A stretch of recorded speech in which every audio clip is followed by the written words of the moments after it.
Welcome back to Hands-On History. I'm Rachel and I work here at the Manassas Museum. And each week we're bringing you a little activity that's based on local history that you can do together with your family. Each activity is child-friendly and adults will probably need to supervise or assist in some way with each activity. This week we are focusing on the important train history of our area to create our own train paintings. When the museum opens back up again, we invite you to come see the display that we have in our main gallery about the history of trains in our area. You can also visit the train depot across the street from the museum to see objects on display about the history of trains in the area and to learn more about the trains that came through Manassas at different times. So, you ready to get to our activity? We're going to be making very colorful train paintings today. And here are a few things that you'll need. You will need cardstock or paper. This is just regular cardstock that I'm using. You will need a paper plate or something to use as a palette for your paints. You will need any kind of paints you can find. I grabbed these from our workshop supplies. They were just paints I had. These happen to be acrylic paints, but you could use acrylic paint, tempera paint, really just about any type of paint will do. Just make sure that if you're doing this with young ones, that it's young people appropriate paint. We also have some cotton balls. We have some sponges that we cut up into small squares and rectangles. So you can see that we have different shapes that we cut. We also have a glue stick, and we have a Sharpie and or a black pencil. Those are the supplies you will need for today's activity. You certainly don't need as many squares and rectangles as I have. I just wanted to make sure I had lots of variety. So go grab your supplies and we'll be right here waiting for you when you get back. Welcome back. Did you get all your supplies? Well, we've got all of ours, and while you were away, I poured some paint on my plate, so I have a little palette, and I put down a placemat so that I can contain my creativity into one area. Small children, young children who are still working on their fine motor skills might need a bigger space to work in, but that's up to you. You could even open up a paper grocery bag and tape that down to a table and use that as your painting space. Or the weather is so nice out these days, you can take this painting project outside. So we have our palette, we have our sponges, and what we're going to do is we're going to draw a train as it goes across our paper. So I think I would like to make my train go a little curvy, just so it's artistic. Now, if you need to help out your children with the curve, then you could use a pencil to draw a line for them, and they could stamp along that line, and then you could erase that pencil. I am going to just go ahead and get started. So you can take a dry square of sponge. These are all dry. I'm looking for the right size. And decide which car you're doing. Is it the grain car? Is it a flatbed? Is it the coal car? What shape should that be? What color should it be? Our train is going to be bright and full of colors, and it's going to do that with just squares and rectangles. So I'm going to take my first sponge, and I think I'm going to have my first train car be yellow.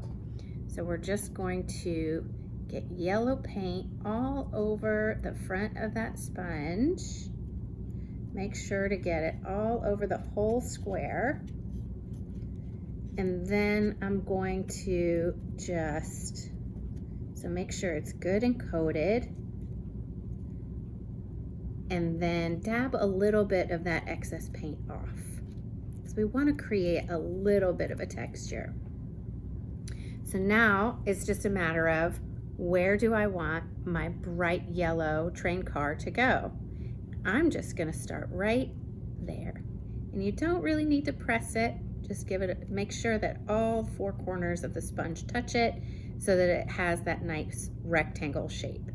And then carefully lift your sponge up and you have train car number 1. If you wanted more yellow train cars, you could keep dipping and adding more yellow train cars.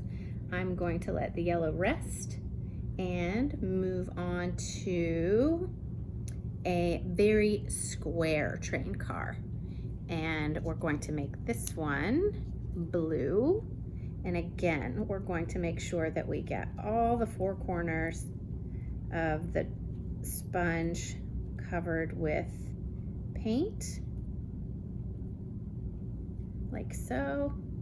We're just gonna dab off the excess a little bit, and then in line with our yellow train car, but making a little bit of a curve, we're going to just put the sponge down. I'm not pressing, I'm just putting it down and tapping all around to make sure that all four corners meet the paper so that we have that nice square shape. And then lift up easily, and there we have our blue. Then so on down the line. I'm going to do one more just to show you how you can layer.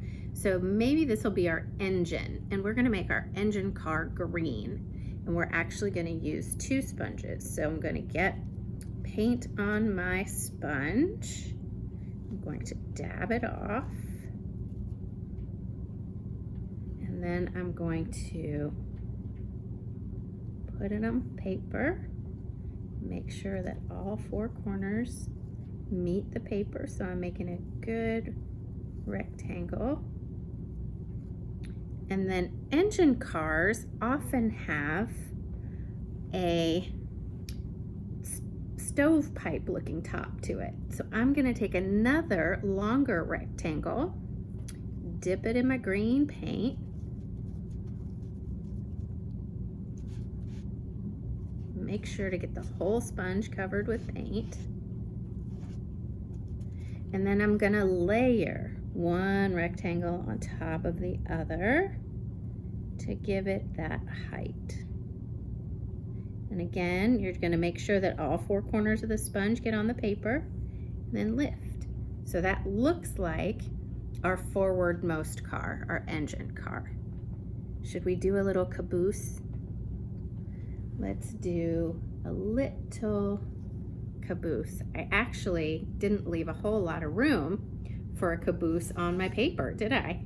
Well, we can take some creative license. So I'm obviously going to do the caboose in red. I'm going to take my sponge, dip it in, make sure all four corners are covered, dab off some of the excess, and then that caboose is coming from way back here. It's going to go off the paper. I'm still going to make sure all four corners get down. Lift that up. And then we have our caboose coming from behind and our engine leading the way. Next, our train is lacking wheels. So there are different ways you could do your wheels. You can use your Sharpie or your black pencil to draw wheels in. You can, if you're very good with scissors, you could cut some small circles out of your sponge and sponge your wheels in. Or if you have little ones who like getting dirty, like I do, you can take fingers and put fingers in your paint to make wheels for your train. And this is where the whole family can get in on it, and you can have big wheels and little wheels, and everyone can help making wheels with their fingers. So once you've got wheels on your train, we didn't even use the orange, did we? Once you've got wheels on your train, then you need to connect your cars, and you can either connect your cars now or wait for it to dry just a little bit, and then just use your pencil or your Sharpie. If you have a thinner Sharpie, that works really well too, or any kind of magic marker, and then just just connect your cars. And you can, even if you want to make railroad tracks, you could do that. If you have a more advanced art student, you could also make a background.